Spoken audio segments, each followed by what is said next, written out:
जय हिंद दोस्तों, मेरा नाम है सुमित और आप देख रहे हैं मोटर डिस्क्लोजर। दोस्तों, थंबनेल देख के आप समझ ही गए होंगे, ओला उबर के इंडिया से जाने का टाइम आ गया है। ड्राइवर समाज, चालक समाज जो है ये बहुत बड़ी हड़ताल करने वाले आने वाले टाइम में। दोस्तों, एक कहावत सुनी होगी आपने, अंग्रेज चले गए अंग्रेजी छोड़ गए। शहीद आज़म भगत सिंह ने भी एक बात कही थी, गोरे चले जाएंगे इस देश से, भूरे रह जाएंगे। और ये बात सच भी है। आज हमारे जो देश के पॉलिटिशियंस हैं, जो पार्टियां हैं, उनका योगदान आप ऐसे समझिए कि हमारे देश की एक बहुत बड़ी पॉपुलेशन जो है वो आज भी गरीबी रेखा के नीचे आती है। तो 70 साल से ज़्यादा हमारे नेताओं का, हमारे पॉलिटिशियंस का ये योगदान है हमारे लिए। ओला उबर जो है ये बिल्कुल वही दोबारा टाइम आ रहा है जैसे अंग्रेज आए थे हमारे देश में, आए, हमारे देश को लूटा, यहाँ से पैसा कमाया, अपने देश लेके गए, अपने देश को विकसित करा। अब ओला उबर वही है, बाहर की कंपनियां यहाँ आके हम जो चालक समाज है, हम जैसे लोगों को पीसती है, हमसे कमाती है और अपने देश को संपन्न करती है। जिसमें वो, अगर मैं आपको एक एग्जांपल देता हूँ किस तरह लूटा जा रहा है।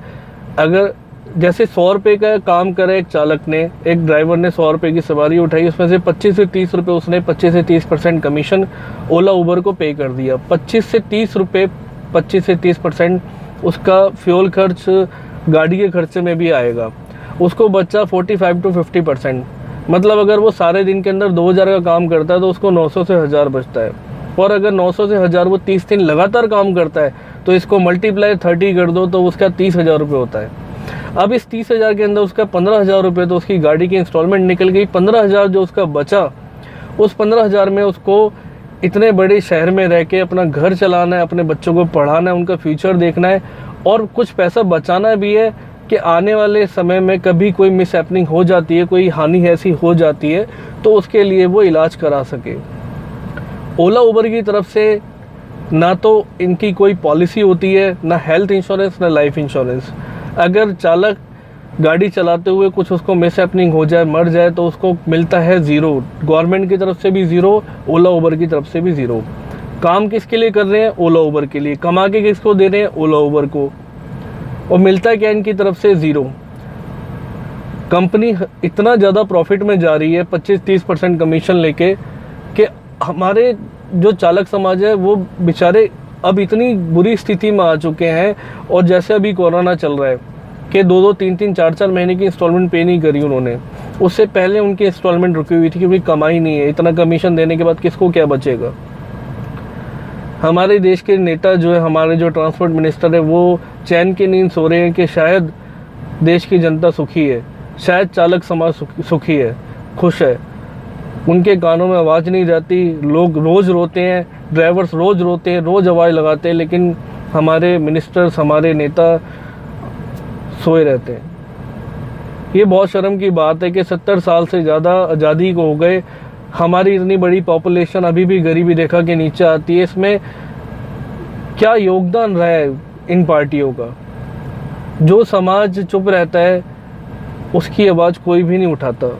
जो चालक समाज है वो चुप है, इसलिए आपका सपोर्ट कोई नहीं करता। आपको अपनी बात रखनी होगी। मैं हमेशा बोलता हूँ अपनी बात रखो।